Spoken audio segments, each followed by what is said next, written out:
I think the dividing line in our politics is not left, right. It's temperament, it's mindset, it's behavior. Fundamentally, I think the people that divide us understand human nature better than the people bringing us together. Let's start pushing back on this absurd notion that the only way you build the world that you want to build is at a zero-sum mentality where the winner wins and the loser loses, and it's at each other's throats because nothing else matters. The question becomes, well, how are a couple of college and high school chapters and some social media accounts going to make a difference? You look at the start and arc of social movements. It starts with individual people driving cultural power. Hey there, Cylinder Radio listeners. A few years ago, the documentary The Social Dilemma laid out how social media is very dangerous and bad for American society.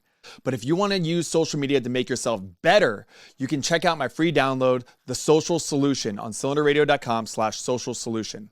Hello and welcome to the next episode of Cylinder Radio. I'm your host, Will Roosh, high school teacher in Los Angeles, just ramping up my 18th year in the classroom, actually. And before I do that, I wanted to do a podcast on the goals and aims that I started with this podcast 5 years ago. And I have a guest today who runs an organization that's really, really important and doing a lot of the stuff that I'm been trying to promote my classroom and elsewhere. My guest is Manu Meel. He's the CEO of BridgeUSA. It's a youth-led nonprofit that creates spaces on high school and college campuses for open discussion about political issues. It's essentially trying to get people to have conversations on politics and do it in a productive, kind of open-minded, non-judgmental way. And I think it's a really important challenge to take on. And I think that there's specific ways to do it, but it's an organization that I just think is really, really awesome. I'd love to kind of know more and maybe start some sort of like alignment with all the people. I had James Lindsay. Oh, by the way, hi, Manu. Nice to see you, man.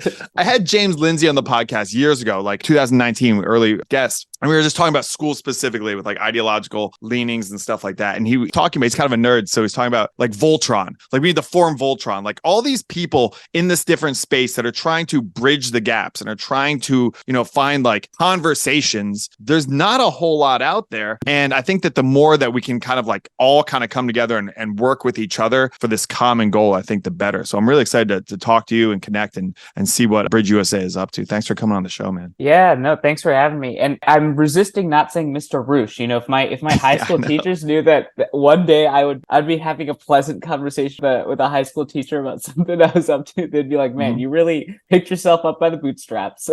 So thanks for bringing me on. I appreciate you. Yeah. I still like that my students I've been teaching for 18 years, as I said. So I have students that are in their 30s. They still want to, if I see them or they reach out, they call me Mr. Roosh. I was like, I kind of like that. Do your current students know about the podcast?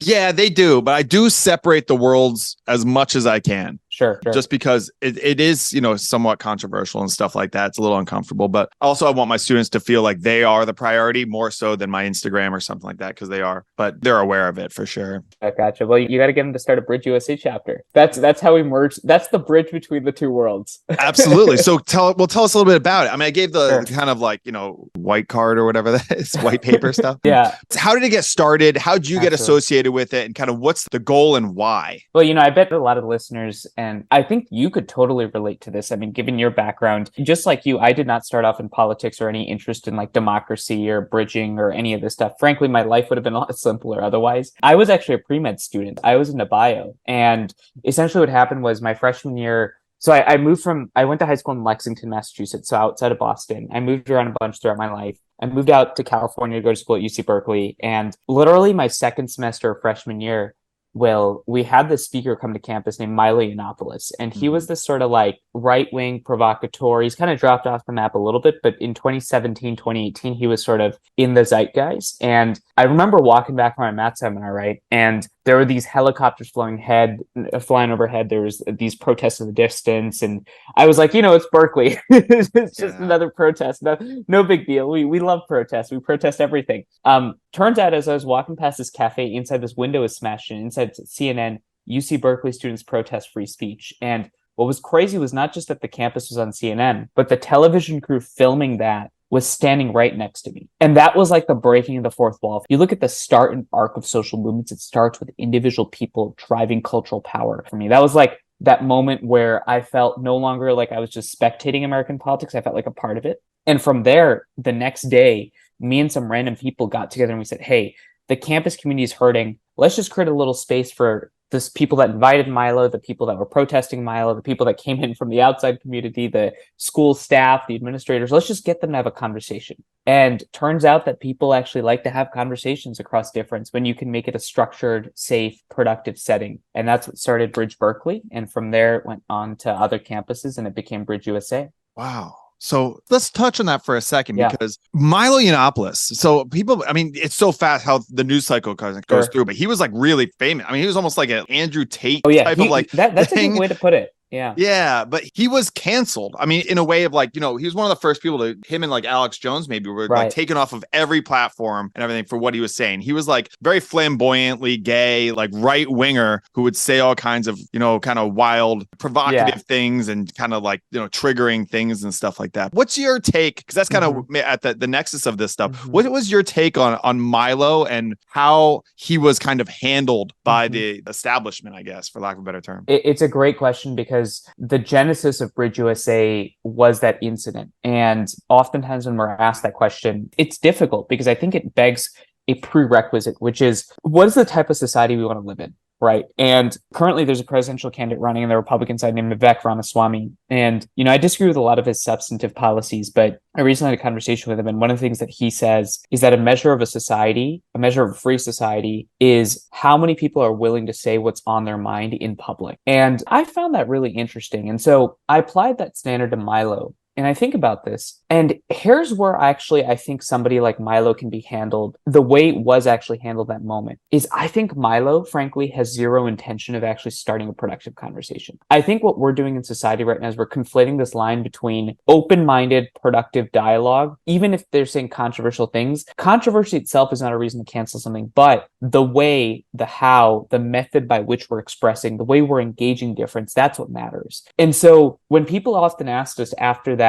discussion that we held about Milo, would you allow Milo into a conversation? I said, yeah, anybody's welcome, but somebody like Milo would actually violate our norms of discussion. And so it's not that I think we legislate or we mark lines based on the content of somebody's speech, but I think it's in the performance and how they do it. I mean, the dude would show up with like fake bulletproof vests on campus and like, you know, metal chains and like just randomly say crazy shit. Like it was obvious that he wasn't in it for the content and the dialogue. Yeah, if your goal is to disrupt the dinner, if your goal is to have a food fight and you say like, well, why aren't I allowed at dinner? It's like, but your goal isn't to have dinner. It's to have go a to the food fight. Go to the food fight.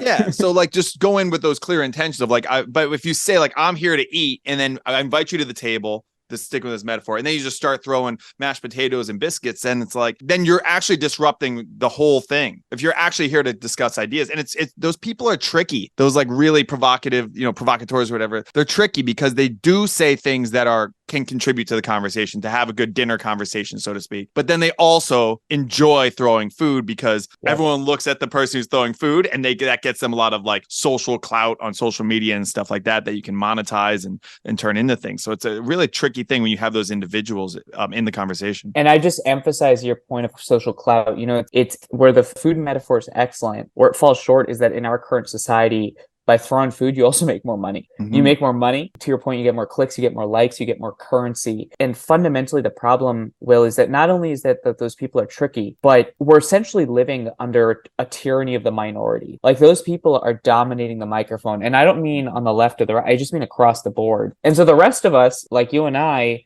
take great inspiration from you. I mean, you're about to go to class and yet you're trying to build a platform where people can have these conversations. But if people like you and I don't do that, and it's natural for us to not do it because we're not there to throw food. You know, if we cede the battle space, then the tyranny of the minority continues. And again, I want to like draw the distinction between content and performance. And that's, I think, the tent that we're trying to build. I think the dividing line in our politics is not left, right. It's temperament, it's mindset, it's behavior. Yeah. I mean, you're inserting yourself in these culture wars. Like, Manu, you're a smart guy. You're talking about like you were like going into pre-med and stuff like that. You have a lot of options. Why insert yourself in a nonprofit that engages in culture wars? This seems like it doesn't check a lot of the like boxes for like a smart young man that wants to go out into the world. Like, what is it about you? Like, you're a weirdo. I'm in the classroom. I'm like a high school teacher, and this is like just a way to branch out what I do in the classroom. That's the way I kind of think of it. And I was always going there. But like, what is it with you that you would decide to do this with your life? It seems like a very interesting, unusual, and kind of unnecessarily bumpy road that you're choosing to go down. It's unusual if you let the adjective "the smart" stick. If you ask my sister that, I promise you, it totally makes sense. I mean, I love the fact that you called me a weirdo because I think, frankly, what's interesting about our current moment is that the question that I'd actually ask back at you is what happens if we don't? Yeah. To me, it's that simple. I grew up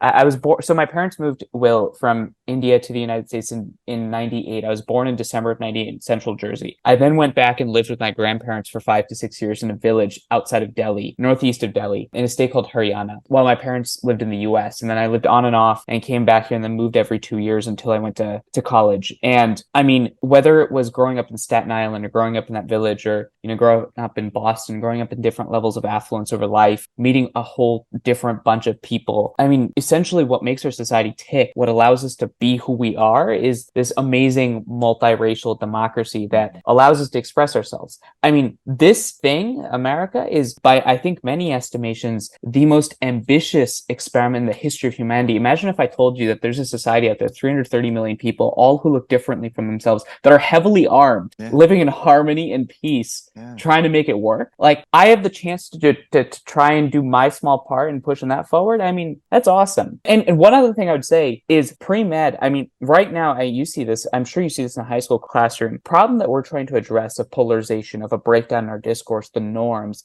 This is more than our politics. It affects business. It affects teaching. It affects our daily lives. It affects family. It affects relationships. Essentially, we're trying to build the interstitial fabric of society. I mean, in some ways, I was just talking to Andrew Yang about this. He's like, don't worry, your mom can rest easy. You're just doing surgery on society. I'm like, okay, thanks, Chief. Just getting paid much less, but it's okay. Yeah, well, that is something to that, though. I mean, being Indian, like from that culture, I mean, there is that like pressure, I'm sure, of like go out and achieve. I mean, that like immigrant mentality. My wife's Filipino. It's different culture, but like there still is like you come to this country, it's like you hustle. And there is that thing of like, you better be a doctor, you better be a lawyer. I teach at one of those schools now, like a kind of wealthy private school that allows me to do this kind of stuff, religious private school. But I guess what it is you're thinking more like forward thinking and more like expansive, like global kind of thinking or like national thinking, as opposed to just let me get mine. Like so many kids, talk about Andrew Yang wrote a book, smart people should build things. But so many kids, I've seen this year after year after year, just go into finance and they just want to work on Wall Street and make their money and then eventually,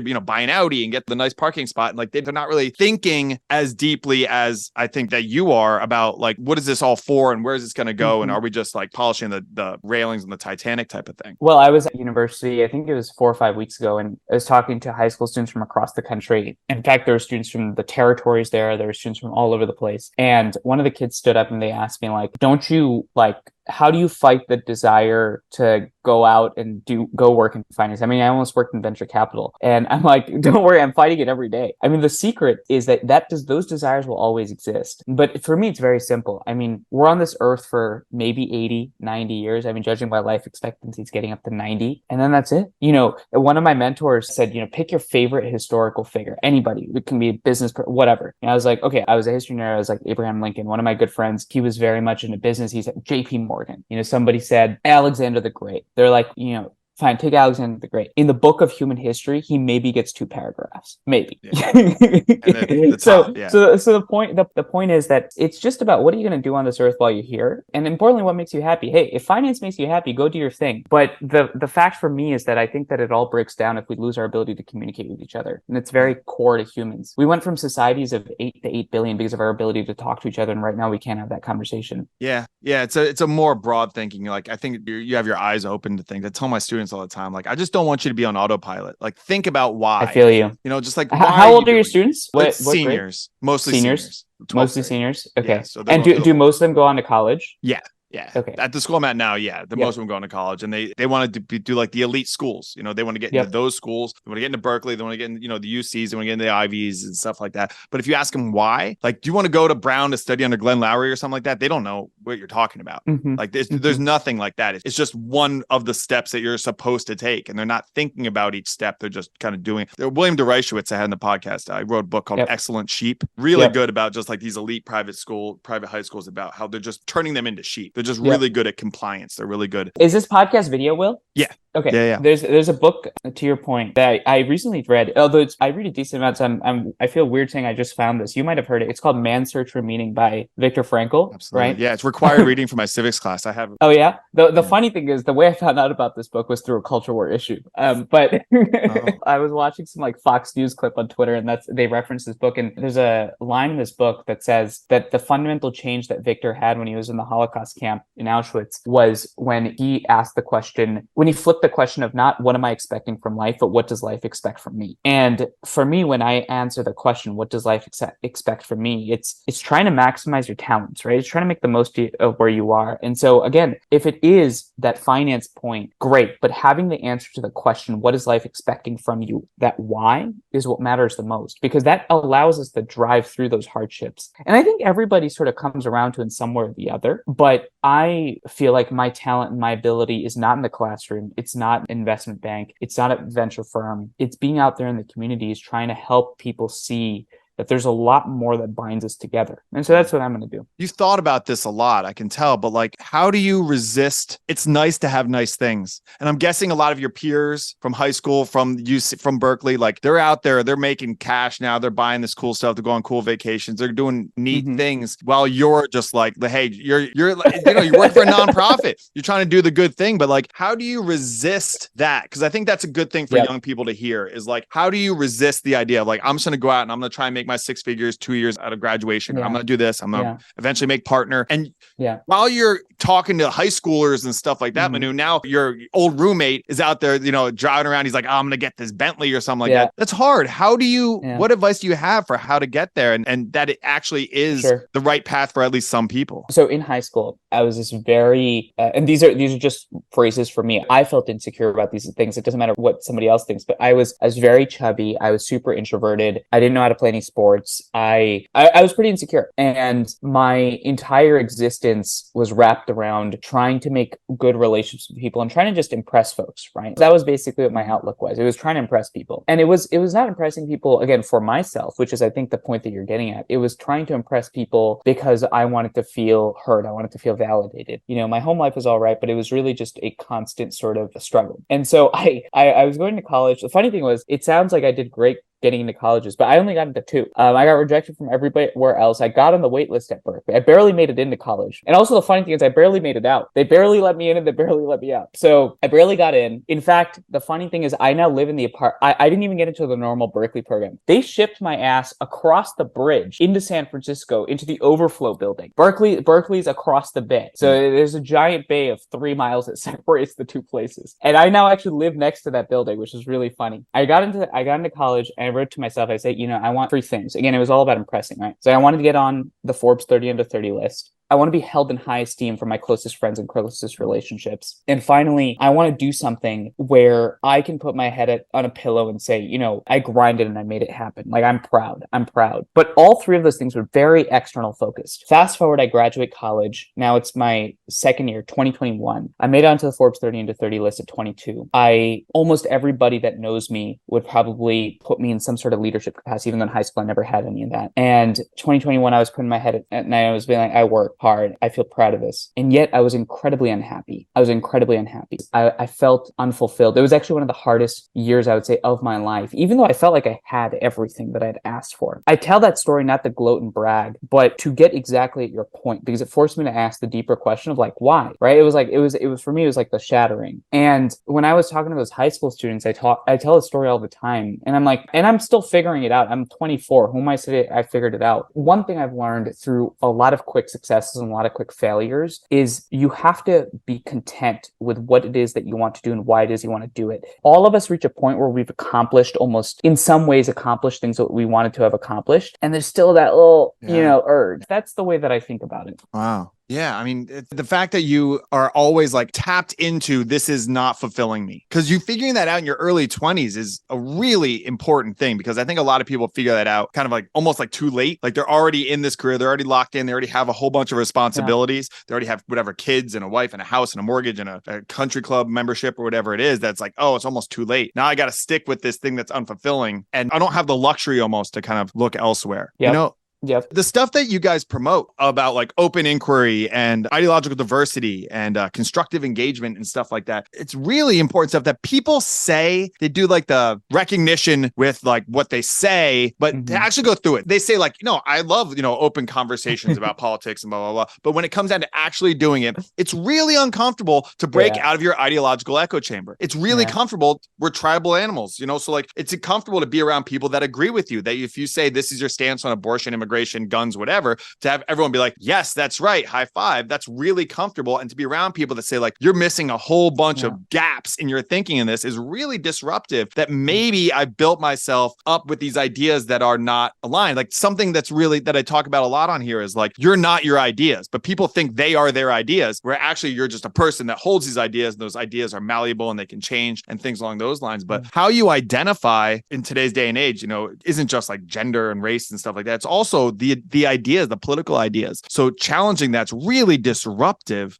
What are some of the approaches that you do? I mean, I think attacking them early, lack of a better term, attacking is a big part. It's harder, maybe. Is that one of the reasons why you go for the youth? Or how do you recognize that? I'm sure that people say what you're supposed to say, which is like, oh, I love ideological diversity and viewpoint diversity and stuff. But then when it comes down to actually doing it, it's so uncomfortable. Why would someone choose to do something uncomfortable? I suppose it's like going to the gym. Exactly.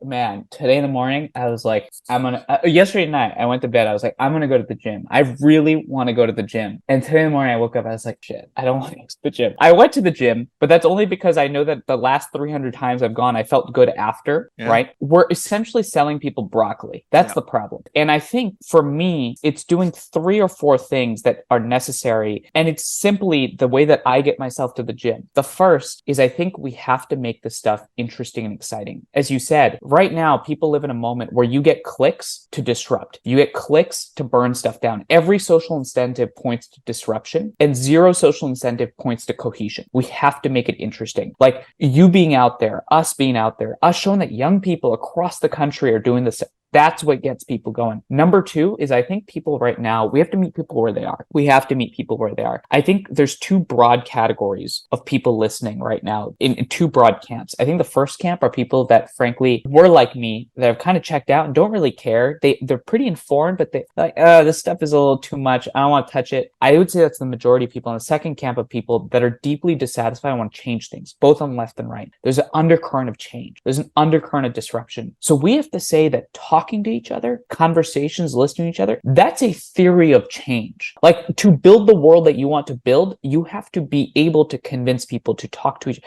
That is the mechanism by which humans have progress. That was the key to King. That's the key to Ulysses Grant. That's the key to take your political figure, take your moment of change. And I think number 3, very simply put, I think people are lonely. I think people feel alienated. And this one, everybody can feel. Data is showing that too. Oh yeah. The Surgeon General put a national health advisory saying that loneliness is a national epidemic. I think young people are more depressed. They feel more anxious. I think older folks feel more of a sense of purposelessness. The economy is super quick. You got to be working all day. This is a way to build back community. And I think when we talk and meet people where they are, that's most important. The last thing I'll just quickly say on this point, I'm curious what you think on this, because I think it's very important. It's a constant question for me, is I think fundamentally, I think the people that divide us understand human nature better than the people bringing us together. And I think the fact is that humans have never not existed in tribes. That's our thing. Monkeys live in the wild. Humans live in tribes. You're not going to get a monkey to live in an apartment. And so the question is, okay, well, the monkey's not going to live in the apartment. Stop building a damn apartment. Make the jungle nicer. In our case, it's okay, great. You know what? Humans love tribes. That's our thing. Question is, what's our tribe? And can we build a tribe that is open enough, that is more inclusive, that is more conservative, that is more liberal, that is more young, that's more old,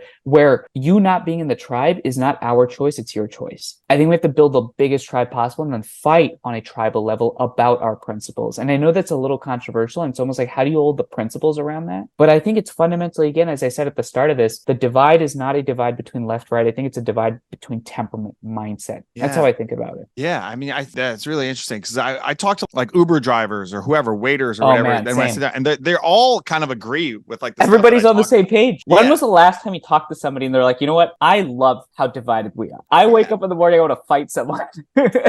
Or if they have strong political convictions, they just see it as like, I'm trying to work this out, and it's them that are trying to shut things down and stuff like that. I mean, it's the idea of shutting Wait, down one thing, speech. Will, just Yeah. right there, keep going. I just want you to know, No. when you said strong convictions, I think that's the other thing we got to do. This work is not mutually exclusive with strong convictions. Yeah. We've got some of the strongest liberals at BridgeUSA chapter. There's some of the strongest conservatives. This is not about losing your passion. It's about channeling it in a productive way. Sorry, keep going. I want us to meet people where they are. Yeah, I think that's important because people, I think, associate maybe organizations like BridgeUSA with like, you're just watering it down. I get that a lot. Like, you just don't take any stances, Will. It's like, that's not true at all. I'm just, my stances are malleable. Like, I will change them as new information comes my way. And that's a different thing than not having convictions. I'm really strong about like stuff like changing the war on drugs, ending the war on drugs. I'm really, really strong on that. The reason I'm stronger on that than I would be on like immigration or global geopolitics or something like that, like, because I just don't know it as much. So I have this like thing about myself, which is like, I shouldn't have really strong opinions about stuff I don't understand. So the stuff that I understand better, education, whatever, I have stronger convictions about. But again, if you have information, if I close myself off to you having an alternative viewpoint, then I'm not going to learn. You know, it's like, there's a real problem with like, I have this figured out, and I don't think I have it figured out, but as I stand right now,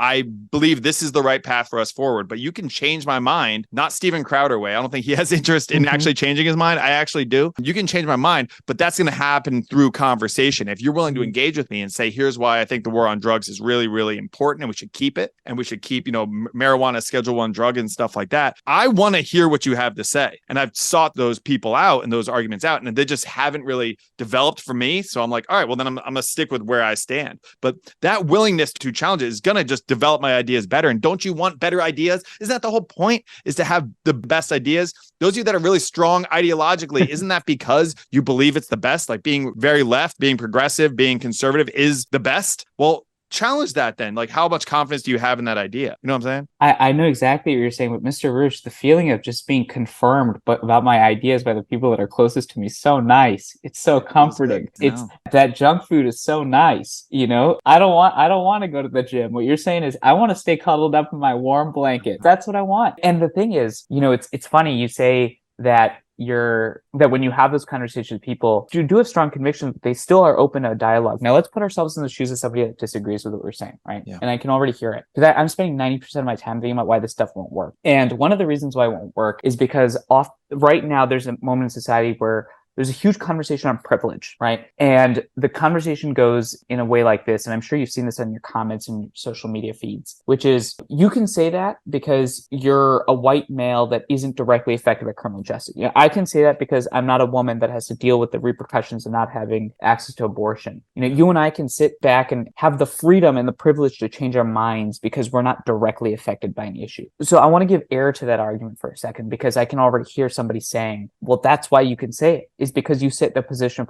Maybe the reason why you care really about war on drugs is because maybe you've got a personal stake in it, right? In some way or the other. Maybe you've got a family member affected by it. Exactly. Well, why don't you understand the abortion activist that is going out there day after day? They don't have the ability to compromise. You know, the fact is that right now, I think we're at this untenable moment in society where the fundamental question becomes, what is it that we're looking to build? Right now, you've got two choices. Choice number one is, yes, I understand you're deeply affected by an issue. Do we go after that issue at the expense of sacrificing the very fabric of the society where then everybody loses? Or do we build on that issue through a theory of change that has been tried and tested throughout history? You know, Martin Luther King, tell you, in his time, Jonathan Ive, I just had him on. He just wrote Martin Luther King's most recent biography. It was in Barack Obama's summer reading list. 1963, 1964, 1965. Right now, we look back on history. Everybody says, man, the guy was a change maker. He really pushed the thing forward. At that time, he was hated by everybody. Everybody, including the far left on his left flank and the far right, and everybody in the middle said he's not changing things fast enough. And yet, who do we think about when we think about the most substantive change created in the 60s? It was Martin Luther King. You know, you think about Gandhi and the Salt Marches in 1945. You think of Nelson Mandela, 90s, South Africa. History is on our side. And so we have to, I think, speak in the language of the people that we're speaking to. So we've got this one vertical of people that feel deeply oppressed and deeply touched by an issue. To them, this work was a theory of change. I think to the other group of people that are completely disconnected and don't care about it, for them, I think this work is about community. I think for the people that crave religion, faith, purpose, this work is the ultimate bet on human flourishing. And so I think, again, it's just recasting and remolding. And you're doing a great job with it. Yeah, Yeah, and it does take But time. it takes time. I mean, progress takes time. That's what I think progressives need to understand, is that you're in the long game. But in today's society, everything's quick. Like if I want to listen to a song, I can find any song in like 30 seconds, where like when I was a teenager, it would like get in my car, drive to the CD store, go look, find it, unwrap it, get it, hit the track. It'd take me like a couple hours. And are you ready for the AI? Are you ready for the AI music where you don't even have to wait for the artist to put out a song? It'll just be there. I know. I heard Post Malone talking about he's worried about it. Well, can I ask you a question real quick? Yeah. What are your students saying? Do you have these conversations at all with them, or like when you're teaching in your civics class, like does this stuff come up at all? Yeah, I mean, it's my class is the same thing that I do. I'm like the same guy. Like whether I'm in an Uber on here, like it's just what I am. That's a big accomplishment. Yeah, but I think that they're fascinated by it. I'm really into this, and they like know that, but it's still up against everything else. So what you're doing, like what we're doing, is up against everything else in the world. Essentially, that's telling them what to do. They are listening. The first time I heard about Andrew Tate was from the boys in my 10th grade class, like 2 or 3 years ago, who were just like, hey, you know about this guy? You're a martial arts guy, kickboxer, blah, blah, blah. They're on it, and they're getting these messages that are the opposite. They're getting the messages of, I'm right, go get yours, like that kind of stuff. A lot more than this. And like I was saying, like they want it now, and progressives want it now. And they're thinking like really short term, as opposed to Martin Luther King did his grind out there over and over and over again. I mean, even activism, Manu, like activism, there's a great Ross Perot quote. It's like the activist is the one who cleans up the river, not the one who says the river's dirty. And I think there's a lot of like armchair activists now that just post a little black box on Instagram or whatever it is, and like I'm doing activism. It's all about that clout. Yeah, or going out there and actually like doing something, like actually like getting your hands dirty. Even like picketing and protesting is beautiful, and that was a part of what Martin Luther King promoted. But also like getting uncomfortable. The Montgomery bus boycott, where he really made his mark, was like uncomfortable. Like you got to ride a bike to school in the rain, as opposed to just jumping on the bus because there's something bigger than you. I think it's like getting uncomfortable for your cause is not as common in today's day, because it goes along with like the gym and getting uncomfortable in general. One of my really good mentors, his name is Ibu Patel. He leads this large organization called Interfaith America, and they're basically doing a lot of this work for religious diversity. Just read a book called We Need to Build, and I think it goes exactly to the theme that you're talking about, which is he talks about how when he was growing up, he read all of the really lefty activists, and he was all on the sort of the grind, and he was protesting, he was critiquing, and he noticed two things. One was that he felt this like constant deep sense of like resentment and anger. He was just an angry, annoyed person. He was just frustrated about everything. And the second thing he noticed was he went to this conference. He read about this in this book. He went to this conference on like religious pluralism. He goes up to the conference organizer at the end, and he tells him to his face, he's like, this is wrong. This is structurally, problematic and all this stuff. And his advisor, the conference organizer, goes to him, he says, and so what are you going to do about it? And from then, he created the organization called Interfaith America, which is one of the largest organizations in the country focused on religious pluralism and diversity. The fact is that I think, again, this is a discussion and a debate even bigger than viewpoint diversity and open inquiry. It's a divide between whether we want to build or destroy. Do we want to listen or do we want to close people out? This is a temperamental problem. And I think we have to make it exciting and interesting to be building, to be growing. As much as I love and appreciate that Greta Thunberg is 17, 18 years old and going outside of school and protesting the climate movement, the question I'd say is, and what's come of it? I would ask my conservative friends, as much as you protest against the establishment, the deep state, it seems like your protests have only gotten louder and the deep state's only gotten bigger.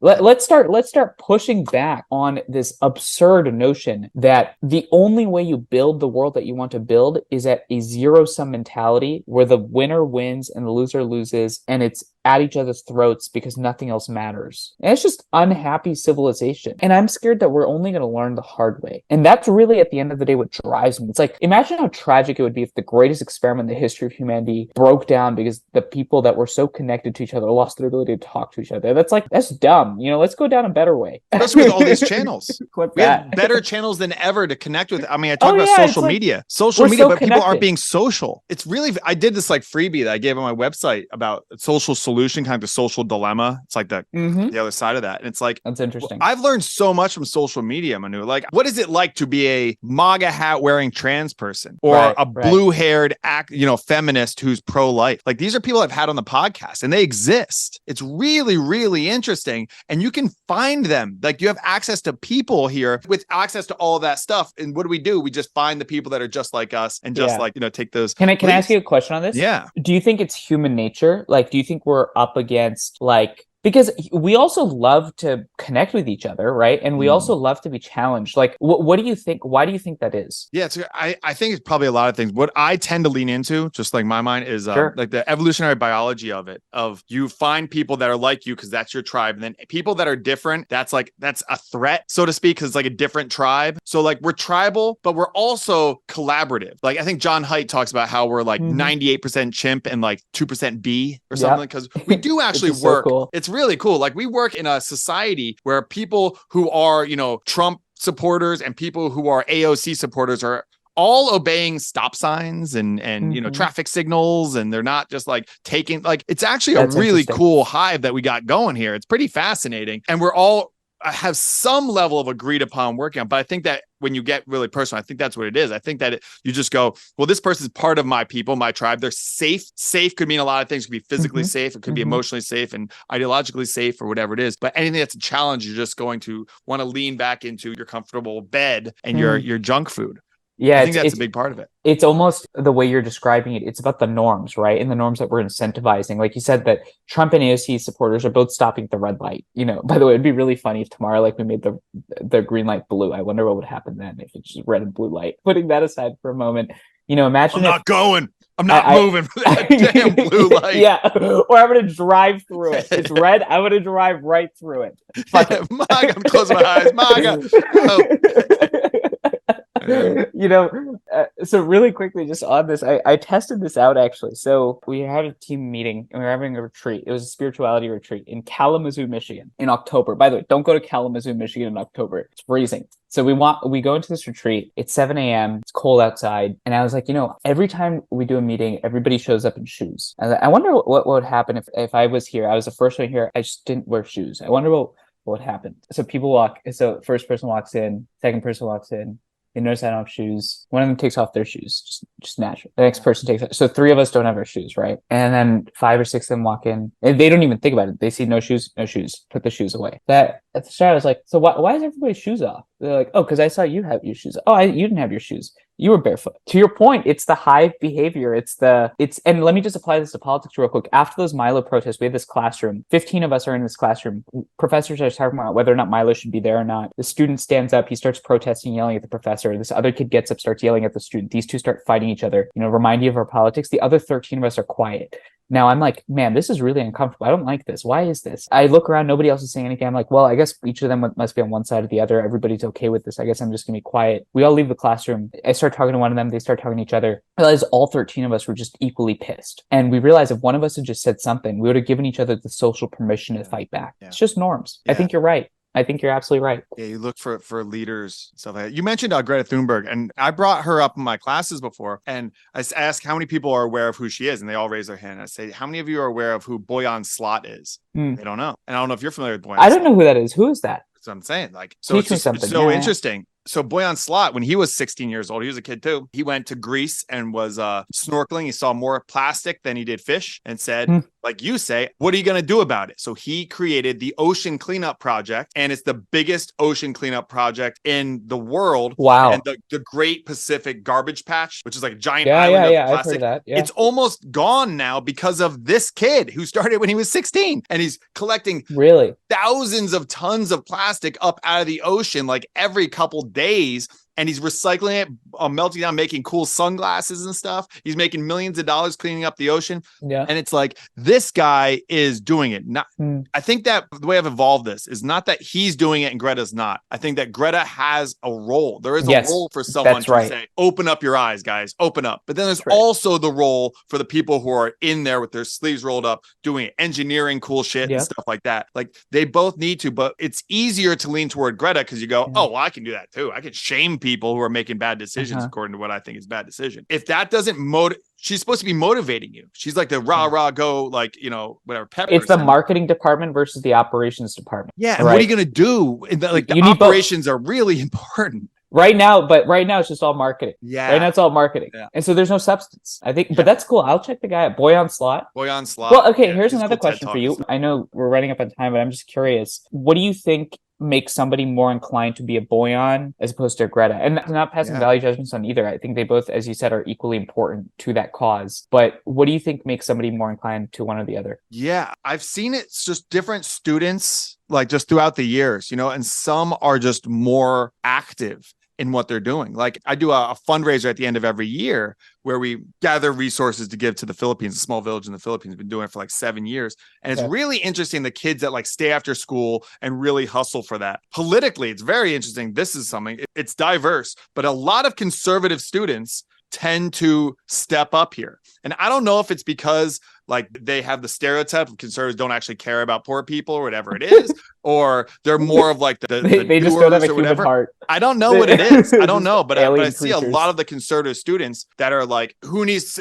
I need to do it, not Yeah. relying on someone else to solve it. I suppose there's that element of like well, there's the, also the doers. faith, and there's community, and it's just think about the absurd. I'm not picking on you. I'm just thinking about the absurdity of the notion that we're even thinking about what your political belief is about whether or not you donate to a fundraiser to help a village in the Philippines. Like I'm observing this stuff. I think you're absolutely right to point it out because it's crazy. Yeah, and I don't. It's odd. You look for these patterns, and I'm trying to like figure it out all the time. When you ask a question like that, I'm like, what is it? Oh, it tends to be more of like the conservative students that are out there doing like the hustle. Well, maybe it's a temperament thing though. Goes back to what you said. I think it's a temperament thing. There's another quick hot take for you, which is because we talk about Greta and a lot of left-leaning issues. I'll be honest in saying this, that some of the most inspirational people I've met are liberals. Some of the most compassionate, kind, fun people I've met are conservatives. And these are broad generalizations. I get it. I'm just saying from my anecdotal experience, because that's what informs your perspective and your take. Some of the most fun, interesting people that I have that genuinely feel free are conservative. And some of the most inspiring and go-getting people are liberals. But I'll be honest, hanging around some of my inspiring liberal friends, I get a little tight. Hanging around some of my conservative friends, I feel a little free. Everybody's got give and take. And it's just, let's just build a temperament where people are just open to be themselves. And it's just this irony where liberal means free, and yet in some ways it's countercultural and doing the opposite. And conservative means let's conserve the strength of America, and yet in some ways we're compromising basic things like the rule of law. Everybody's losing their mind. Yeah. Well, I think that the way to we're on team don't lose your mind, Will. Don't lose your mind. I think in order to progress though, you need to understand, you need to conserve. Like it's more conservative to actually be more progressive, which is like the weird thing. And that's what we need, is we need that conversation. Why do you think it is that so many it's real, this is a weird one for me, is like the ACLU is trying to ban harmful speech and hate speech. ACLU, who was established as black lawyers defending the KKK members and Jewish lawyers defending neo-Nazis because they understand the importance of freedom of speech. Why has freedom of speech become more of a conservative I don't think it is, but I think the idea, the image is that it's more of a conservative thing right now. One of the, I think, problems in our politics right now, and I'll expose this for myself right now. When you asked about the ACLU, I've got a gut assumption for it, and I wanted to immediately jump say, because of this. And I'm going to check that assumption for a moment, and I'm going to say, I don't know the people at the ACLU. Frankly, I've never met anybody at the ACLU. And yet I work in politics, but I'm not going to make a giant claim about it, okay? I've only perceived the news. So this is just me being open about, this is again, the temperament we got to practice. I wanted to immediately say, and I'll tell you what my assumption was. My assumption was, it's because almost everybody, I think that's on the ACLU board votes for the Democrats, right? That was my immediate assumption, but I'm going to check that because I don't know that. So let's just do that a little bit. Now, I think to your broader point about free speech and where it is and whether or not it's conservative or a liberal entity, I was actually, after the Milo protests, after I think 3 or 4 months after it, I was in a panel at Berkeley. It's called BAMFA, BAMPFA, Berkeley Arts Musical something. And I was on a panel with 3 people. One of the moderators, one of them was a Holocaust survivor, and the last person was the director of the ACLU during the time of the Skokie March, where ACLU defended the Nazis' right to march through Skokie, Illinois. And this guy made a fascinating point. I'm forgetting his name, so I apologize to him. With a Holocaust survivor sitting there on the panel, he made this point, which is that putting restrictions on free speech is like poison gas. there's no controlling which direction that molecule flows. Tomorrow, right now, let's say you want to restrict the speech of somebody that's a MAGA group. Tomorrow, there's no reason why President Trump can't use that same restriction against the LGBTQ group.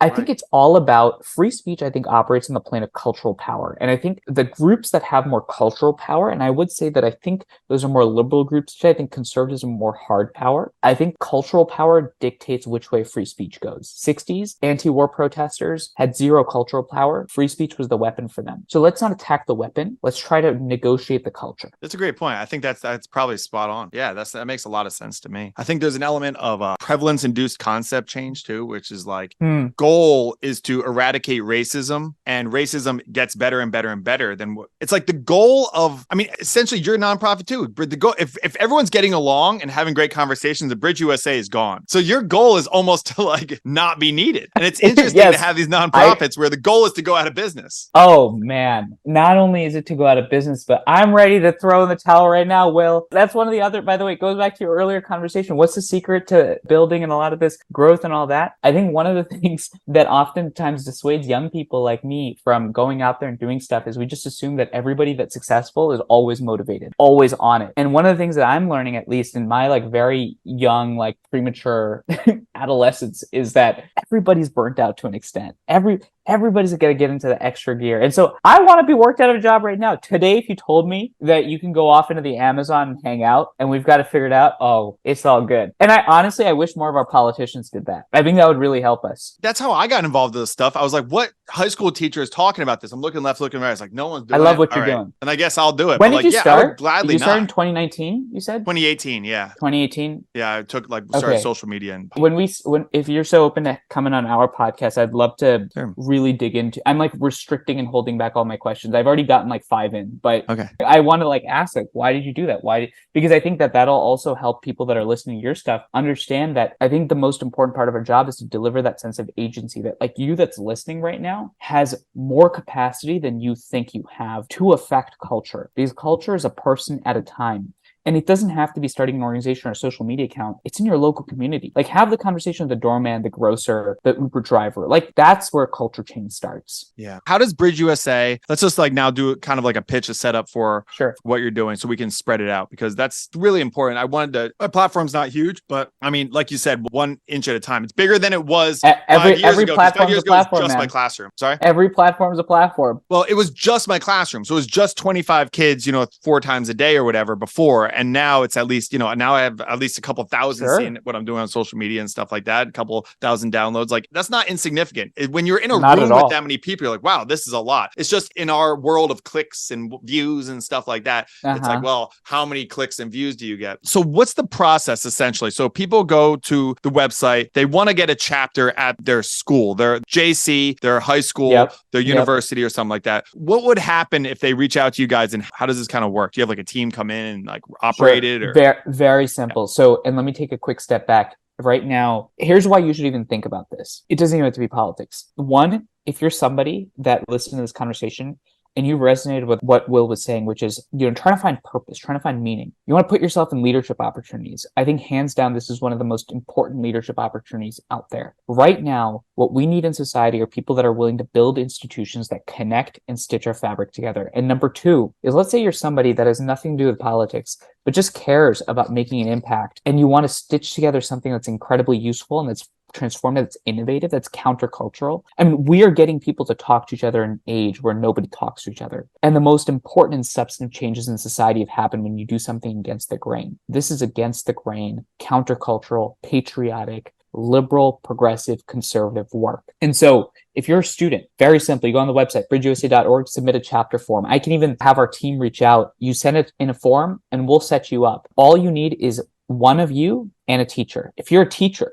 you want to help start a chapter, you reach out, bridgeusa.org, contact@bridgeusa.org. If you're a parent and you've got a kid, man, those are the best chapters, because those kids do not want to start chapters when their parent tells them. And then they see me, they see our friends, and they're in it. And the last thing I'll say is our entire team is under the age of 26. The reason why that's important is because this is a youth-led, youth-serving movement. 2017, we started with 5 chapters. Now we have 70 chapters, high school and college, and the goal is to get to 250. And so right now, if you're joining, you're at the vanguard of one of the fastest growing social movements in the country. And I'm convinced that the most fundamental problem that our society faces beyond polarization and dialogue is our inability to see the common humanity in each other. Because democracy is set up in a way in which we have debt of gratitude towards each other. We don't have that. So you're solving a fundamental challenge. Like your example of what you're doing, right? Like you were a high school teacher. Like in some ways, when somebody tells me like, hey, you're a young person, it's incredibly inspiring. The only person I have to take care of myself, as I was telling you beforehand, was myself. You're a high school teacher. You got real responsibilities right after this.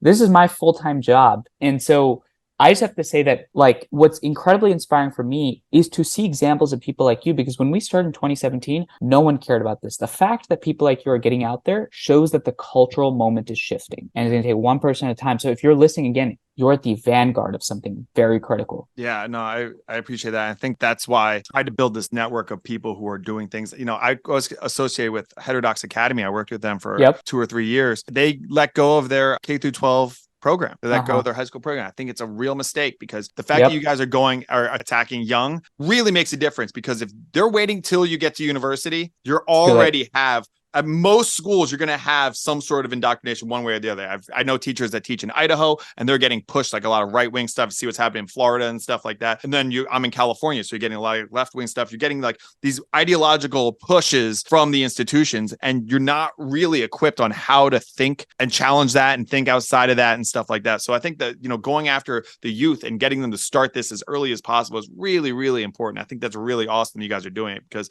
there is a vacuum there, I think, when Heterodox Academy left it. High school programs growing, man. And again, it's all empowering students and then equipping faculty to support, equipping principals, student teachers. Everybody's got a role to play in this. Last quick thing I'll just leave the audience with is this, which is that I think you often think about the challenges of this problem, the magnitude of this problem. As you said, it's just us two, a couple other folks, a couple of larger organizations. But it's honestly, in some ways, we're one of the larger organizations, which kind of makes me scared in some respects doing this work. The question becomes, well, how are a couple of college and high school chapters and some social media accounts going to make a difference? You look at the start and arc of social movements. It starts with individual people driving cultural power. And if you're a young person, do not underestimate your power for change, because young people have tremendous cultural soft power. We might not have hard power, but you have a lot of soft power, and soft power drives hard power. So it's all complementary. There's a real theory change here. Just piggybacking on that to close out, like I had a student like 3 or 4 years ago tell me, and this was so eye-opening for me. She's like, our whole lives, we've learned about the marches in Selma and the protests, you know, the Stonewall, whatever it is, all these different protests. You're in the Bay Area, so the Alcatraz, you know, protests, all this stuff. We were kind of driven to really admire that. And we want to be activists too, but sometimes we're looking around for like, what's the cause? So we'll just, all right, I'll go with this cause is a good cause or something like that. But I think that they want to be active, and what a great cause. What your cause is, what I'm trying, you know, I'm on board with 100% is this cause of bridging gaps, of finding common ground, of healing the fabric of America, of, you know, diversity and all the ways to be diverse. That's quite a cause. And that kind of encapsulates a lot of the smaller ones. That encapsulates climate change or whatever it is, racial justice or whatever one you might grab, but it takes it all in. I think that for those young people listening, like, I want to be an activist. Like, this is one that you can really do it. And I think it's very hard to argue that you're not on the right side of history when you're arguing for compromise and for understanding. The cause for all causes. Yeah, I think Thomas Paine said it's the greatest cause of all cause. Yeah, absolutely. Manu Meel, thank you so much. BridgeUSA. I hope people listening, I hope that my teachers out there and the young people out there are going, all right, well, this is something, I'm going to try this. I'm going to go out in this direction a little bit. And then as it grows and grows and grows, you can be a part, as you said, the ground floor of something really important. That's really, really hard. It's challenging, but it's something really, really important. I really appreciate you coming on here and sharing what you guys are doing in any way that I can help. Appreciate you so much. And by the way, if you're listening to this, if you join in the next 2 months, we got our National Student Summit coming up in February. All expenses paid trip. Look at that. So there's a last little bit of incentive, huh, Will? Love it. Thank you, sir. Man. Yeah, appreciate you. All right. Thank you guys for listening. Take care. If you enjoy these kinds of complex conversations and want to try to apply them in your own life, check out my free download, Debate to Dialogue, a guide on having productive conversations on religion and politics. It's available at www.cylinderradio.com/debate to dialogue.